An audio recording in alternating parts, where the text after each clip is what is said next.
Hello YouTube!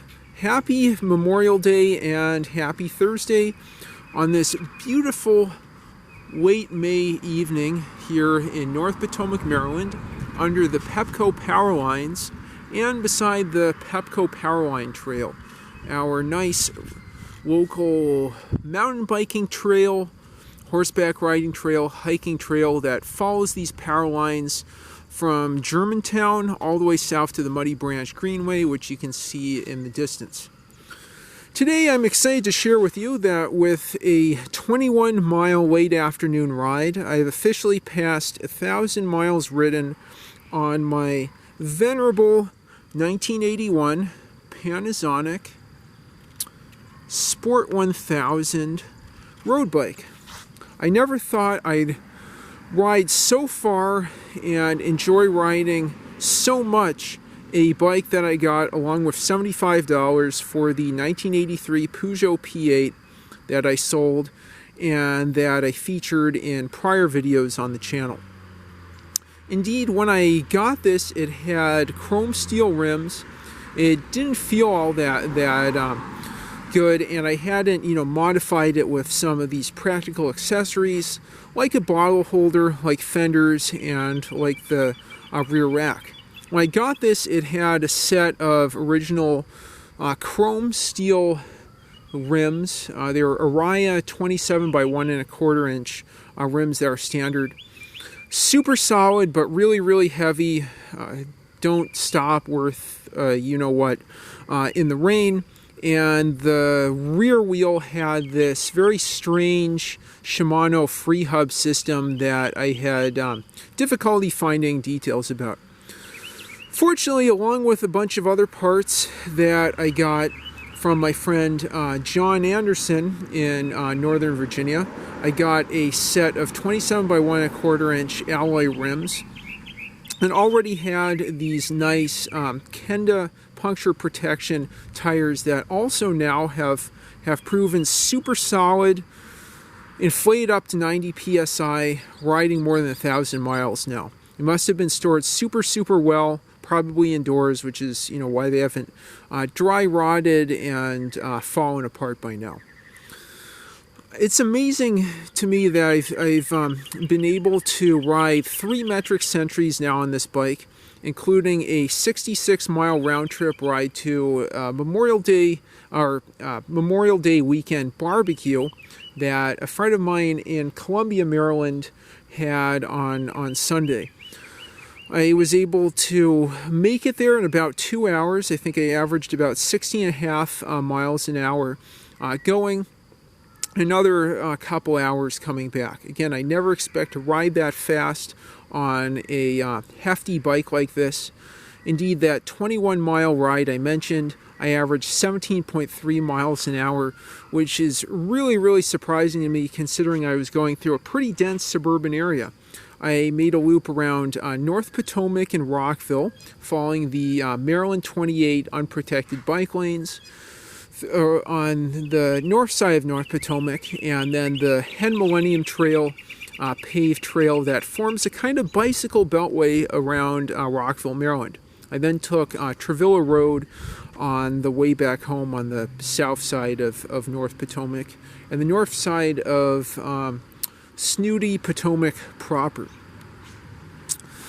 Now, reflecting on this bike and 1,000 miles ridden on it, I'd say there are a number of different reasons why I've enjoyed riding it so much and why I feel that it fits so well and is just so ergonomic. I'd say the number one reason are these rando bars. I don't know too much about those, but from what I understand, they're just drop bars. They're kind of flared outward a bit compared with standard drop bars, and have longer drops compared with a regular drop bar, as you can see here. They don't have a super fancy kind of bar tape. This is kind of a hard bar tape, but I feel I don't feel too many road vibrations. It seems to soften blows well enough. Another thing kind of interesting is these bars. I think they're Ween or Kusuki might be Kusuki Mai's, something like that. Chrome bars. They are chrome. I mean, these aren't white or alloy bars, but I don't think that extra weight's really affected me much. Of course, for those who don't know, randonneuring comes from the Old French term for riding hundreds and hundreds of miles fueled by nothing but pastries and escargot and andouille. That's what it means. I hope to do some randonneuring at some point in the future. I've just been doing some 40 to 60 mile rides on this bike, which again is more than I thought I would do, but now seems like less than appropriate. The center pole brakes are, a little bit of a piece of pita bread to adjust, but they stop super well. Also, replacing those chrome wheels that don't stop worth what in the rain with alloy wheels has greatly enhanced safety. And I found that these have had sufficient clearance for fenders, as you can see there. I have a set of SKS Velo 42 fenders that have done a great job keeping me clean, and more importantly, I think I've read fenders tend to do this, they've kept the drivetrain cleaner than without them. We have a nice glimpse of the Panasonic logo and the serial number there. You can see it's Japanese made, before the Plaza Accords and all the currency exchange rate stuff that led to bicycle production moving to Taiwan. I also really love this Panasonic branded stem. I'm not sure who the OEM is, if it was made by, I'm guessing it's probably made by SR or something, or maybe it was made in-house. That would be kind of interesting. Anyway, so nice Panasonic alloy stem there, and that takes me to the next reason I think this bike has been so much fun to ride 1,000 miles now, and that's this very simple but reliable and easy adjust set of friction stem shifters. A friend of mine, I think, had asked if I was riding this on the original drivetrain, and I am. It's all friction shifted front and rear, 2x6 with a 5240 double crankset in the front, a nice steel Sugino crankset, and something like a 2814 6-speed freewheel. I don't think a cassette, a 6-speed freewheel in the rear. I know stem shifters get a bad rap because they tend not to, or they're considered not to shift quite as well as down tube shifters or drifters. They can also have more exposed cable housing, and if they're not tightened, you'll definitely get ghost shifting. With these wing nuts, I've been able to tighten them down. I've applied some lubricant to keep these shifting well. And although they're just exposed metal, they don't have little plastic socks like a set of Suntour Power stem shifters. I find those grooves, as you can hopefully see there, have nice texture, nice texture for my fingers, and I haven't had any problems with my hands slipping off of these. I felt great haptic feedback, I guess that's the new term, and ease of shifting both front and rear with both these shifters. I tend to stay in the large chainring on flats. I switch to the smaller chainring, pretty sure that's 5240, and switch between third and fourth gear for the most part, but sometimes second going up hills, and then sometimes fifth going down real steep hills. So another thing I really love about this bike is the crankset. It has an alloy arm there with steel chain guard, which is great for keeping my pants from getting ripped up and me from falling over and turning into roadkill. It also has steel chain rings, which are super strong and super reliable. I definitely plan to clean up the drivetrain. I will be going to Rockville Bike Hub for its first open shop hours, first Friday open shop hours after reopening, and a new location at Lewis Avenue Industrial Townhomes in the heart of Twinbrook on the east side of Rockville this Friday. I'll definitely clean up the drivetrain further. I think I'll get, a good deal more life out of the chain, but probably replace it at something like 1,500 or 2,000 miles. Anyhow, steel chain guards, steel chain rings. So assuming I keep this clean, this should last a lot longer. It's also lighter than a cotter crank, way lighter than a one-piece crank. Pretty easy to service and remove.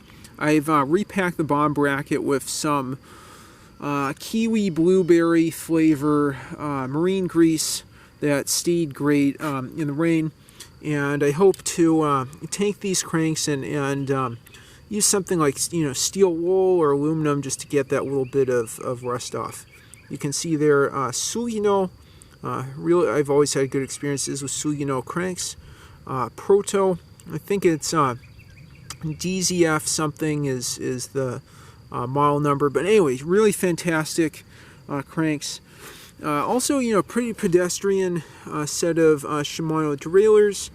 I used that finger trick to help focus. Shimano FE front and RS rear. You can see they're pretty dirty and disgusting, so I'll plan to clean those up at some point in the future.